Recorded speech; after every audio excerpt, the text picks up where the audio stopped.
वालेकुम बच्चों, कैसे हैं आप सब लोग। उम्मीद है कि आप सब ठीक होंगे और बहुत बहुत मजा कर रहे होंगे।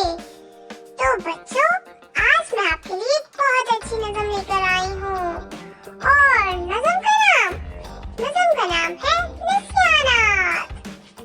बिल्लू चंद साल पहले तक मकतब को मक्का, फुर्सत को फुसरत, बिस्तर को बिसरत और सत्यानाश को निस्यानात कहती थी।